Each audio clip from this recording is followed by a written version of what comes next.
A paz do Senhor, meus irmãos, classe abençoada, graças a Deus. Nós estamos mais uma vez aqui, dando uma síntese da aula aqui para os alunos que não compareceram na nossa classe, né? Deus dá uma segunda chance para vocês, tá? Deus abençoe. Em nome do Senhor Jesus, nós estamos estudando hoje sobre conhecendo o quê? Está aqui, vou mostrar para vocês. Conhecendo a Bíblia. Conhecendo a Bíblia. Glória a Deus. O presbítero até trouxe a lição anterior sobre crer. Fez a parte introdutória deste trimestre, né, que vem carregada, recheada de tantas informações gloriosas para nossas vidas, né? Que bom. E hoje nós estamos aqui lendo Conhecendo a Bíblia, que tem como texto base o livro dos Salmos, capítulo 119, versículo 33 ao 40. E nós vamos sintetizar aqui essas informações. Nós temos aí a Bíblia Sagrada, que é dividida em duas partes, em Antigo e Novo Testamento. E algumas pessoas não gostam de utilizar esse termo como se fosse uma parte pejorativa, uma parte humilhatória. Não, de humilhação não, mas não é. É uma questão de expressão. Quando eles utilizaram esse termo, não foi uma questão de rebaixamento, mas é uma questão de compreensão. Eles mostram aí que existiu o Primeiro Testamento e o Antigo e o Novo Testamento. Algumas pessoas eles preferem utilizar essa expressão Primeiro Testamento e Primeiro Testamento e Segundo Testamento, tá? Então nós estamos aqui conhecer a Bíblia, nós temos que amar a Bíblia. Eu dou algumas sugestões para os irmãos de informações, por exemplo, de filmes que você pode assistir relacionado à Bíblia, relacionado à pureza da palavra, a pessoa se voltar para a palavra, se voltar para a Sagrada Escritura. Por exemplo, Lutero, tem o clássico Lutero, tem Lutero, tá? E tem também filmes de William Tyndale, tem também João Hans, que você pode também estar assistindo esses filmes e vendo com quão afinco eles zelavam pela palavra de Deus e pela pureza da Santa Bíblia, a palavra de Deus. E eles tiveram interesse que as pessoas conhecessem a Bíblia, tivesse interesse que as pessoas tivessem acesso, porque quantas pessoas queriam ter acesso e não têm. E nós temos aí em nossas mãos a Bíblia Sagrada e também a oportunidade de participar de uma classe tão maravilhosa como essa. E pode ter certeza que eu, juntamente com o presbítero Alex, a gente faz com muito amor, com muito carinho, com muita dedicação, com muito esmero, sabe? Querendo que realmente você cresça espiritualmente. Deus abençoe todos que tenham uma oportunidade, nesse momento, estar participando desse pequeno resumo dessa lição tão gloriosa. Como eu disse anteriormente, a Bíblia é dividida em primeira mão entre o Novo e o Antigo Testamento, ou o Antigo e o Novo Testamento, ou o Primeiro e o Segundo Testamento, tá? E nós temos os livros que são considerados canônicos. Existe aqueles que acreditam, que recebe como o cânon fechado, que para nós, os cristãos protestantes, os evangélicos protestantes, nós acreditamos que a Bíblia já é um cânon fechado. Não existe mais acréscimo, não tem o que acrescentar. Existem outros que erroneamente acreditam que é um cânon ainda aberto, que existe agregação de outras revelações. Mas nós vemos que Jesus Cristo é o suficiente para nossas vidas. Meus irmãos, quero vos fazer uma pergunta, né, uma pergunta retórica. O que é que norteia? Qual que é a pessoa central do Antigo Testamento? O que o Antigo Testamento aponta? Existe uma pessoa que ela faz parte da expectativa central do Antigo Testamento. Quem é essa pessoa?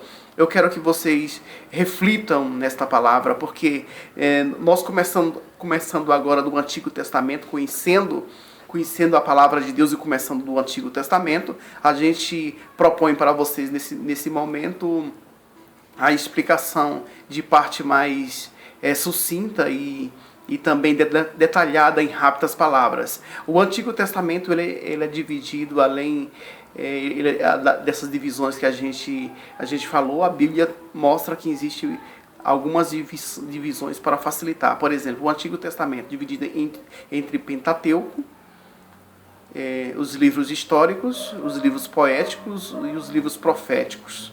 E nós temos aí que vai de Gênesis a Deuteronômio, que são considerados a lei, o Pentateuco, os 5 primeiros livros.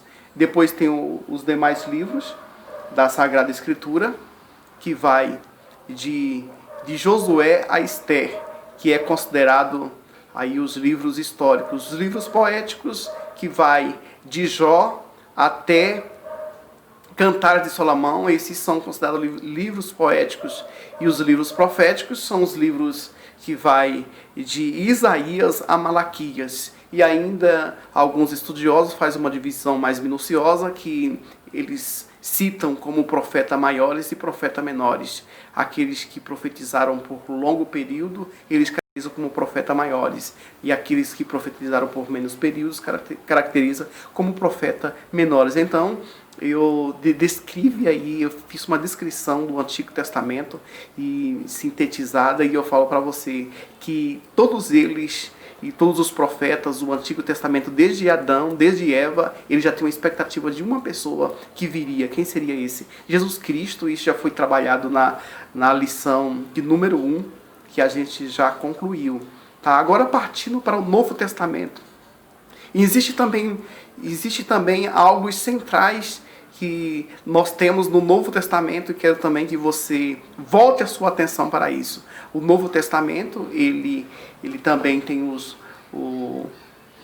primeiros livros do Novo Testamento, que vai de Mateus a João. Eles são considerados os evangelhos, os 4 evangelhos, os primeiros evangélicos.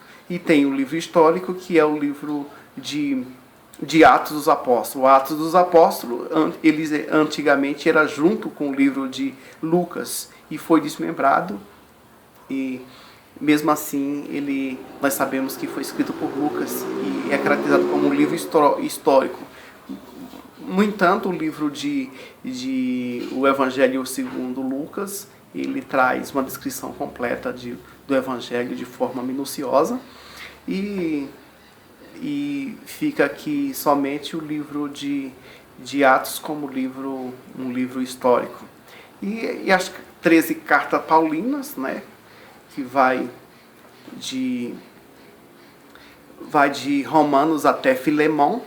Nós temos aí essas 13 cartas, né, chamadas de cartas paulinas. Tem também as epístolas gerais, que conclui com Judas, né, que vai desde de Tiago até Judas, um dos apóstolos do Senhor. Essas são consideradas epístolas gerais. E tem um livro profético, um único livro profético, que é o livro do Apocalipse.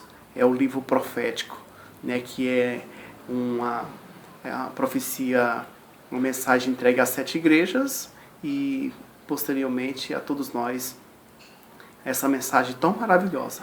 E em torno de tudo isso existe uma pessoa maravilhosa chamada a pessoa de Cristo Jesus, não como mais promessa, mas agora como uma realidade, como uma verdade entre nós, como algo concretizado, que antes era como se fosse um desenho, é como se fosse uma planta, e agora ocorreu a execução desta obra. Jesus Cristo realizou, tanto que ele disse na cruz: está consumado, porque ele consumou a obra. Não teve mais uma obra para se consumar, porque toda a Escritura Sagrada tinha se cumprido. Isaías capítulo 61, ele tem a ousadia de falar diante da sinagoga de Nazaré, fala assim: olha, se cumpriu essa Escritura hoje. Então, desde o Antigo Testamento, de que Cristo pisou aqui na face da terra, a Escritura Sagrada, a Bíblia Sagrada, era considerada como palavra de Deus. Na época de Cristo já estava fechado já o Antigo Testamento. É tanto que Cristo, ele diz assim: examinai a Escritura, porque cuidais ter nela a vida eterna, e são elas que testificam de mim. Ele estava falando, o próprio Cristo estava falando ali, obviamente, do Antigo Testamento. Está escrito em João capítulo 5, versículo 39. Você pode conferir lá que Jesus, ele confronta os judeus, porque eles já conheciam e sabiam que a palavra de Deus, o Antigo Testamento era a palavra de Deus, e ela apontava, testificava de uma pessoa. Quem era essa pessoa? Jesus Cristo. Agora Cristo chega, né? E Jesus, ele já é a promessa que se concretizou. E os escritos da palavra de Deus, do Novo Testamento, também é considerado a palavra de Deus. Pedro ele diz assim que os indoutos torcia a Sagrada Escritura, torcia os ensinos de Paulo como as demais escrituras. Então, assim, Paulo, o que ele escrevia era a palavra de Deus. As cartas que ele escreveu foi considerado como a palavra de Deus e ratificado e confirmado por Pedro. Pedro ele considera que os escritos de Paulo é a palavra de Deus. E eu quero trazer aqui uma leitura que está em Hebreus capítulo 8 e o versículo 7, que diz assim: porque se aquele primeiro fora irrepreensível, nunca teria buscado lugar para o segundo. Porque, repreendendo-os, lhes diz: eis que virão dias, diz o Senhor, em que com a casa de Israel e com a casa de Judá estabelecerei um novo concerto. Então nós estamos já no Novo Testamento. O versículo de número 13 diz assim: dizendo-se novo conceito, envelheceu o primeiro, agora o que foi tornado velho se envelheceu, perto está de acabar. Lembra que Deus ele fez uma aliança com Israel no passado.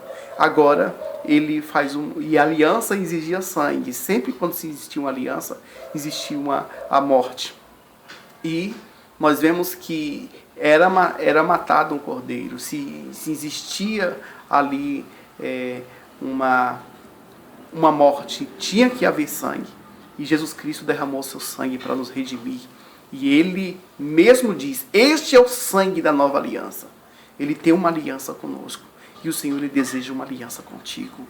Nós estamos já aqui no Novo Testamento, conhecendo a Bíblia, né? Esse é o tema nosso.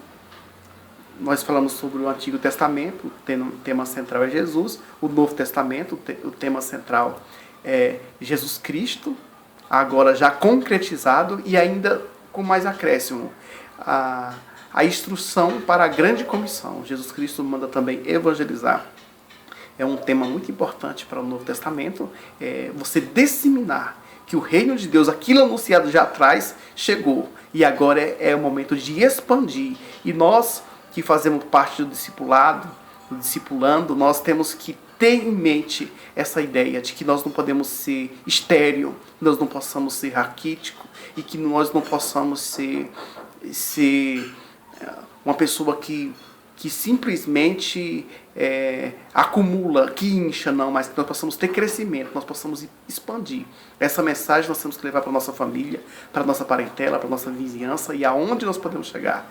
E uma outra coisa central também do Novo Testamento, algo muito importante, é a pessoa do Espírito Santo. O Espírito Santo, ele está conosco constantemente e ele deve ser valorizado. E os dons do Espírito Santo, ele deve ser recepcionado em nossas vidas. Devemos ter o interesse de entender, fome pela palavra e por toda essa grandeza. Por quê? Se Pedro ele diz que o que Paulo escreveu era difícil de entender, se é difícil para a pessoa que lê, agora você imagina para as pessoas que não leem. Se era difícil para um apóstolo, né, que ele chama de difícil, imagina para a pessoa que não se interessa, se não interessa pelo Escrito Sagrado. Então, Paulo, ele tem esse interesse de transmitir essa grande verdade. Né, e dizendo que tem pontos difíceis de entender. Então, tem que haver uma aplicação, tem que ter uma leitura da palavra. Eu aconselho sempre os irmãos a ler em sequência. Por exemplo, começando do Novo Testamento, lendo ali 3 capítulos, que seja um por dia, né, até chegar no Apocalipse. Depois volta lá em Gênesis e vai lendo de forma cuidadosa, né, que você vai ter um conhecimento além do que aqueles que só dizem assim, é difícil e nunca lê. Eu não entendo nada, aí nunca lê, aí não vai entender mesmo. Então que Deus nos ajude, que Deus abençoe, classe abençoada, esteja conosco, presencialmente conosco. Nós temos um espaço para que possa comportar os irmãos de forma segura. Tá? Não tenha medo, esteja conosco e o nome do Senhor será glorificado em nome do Senhor Jesus. Conhecendo a Bíblia. Deus te abençoe em nome de Jesus.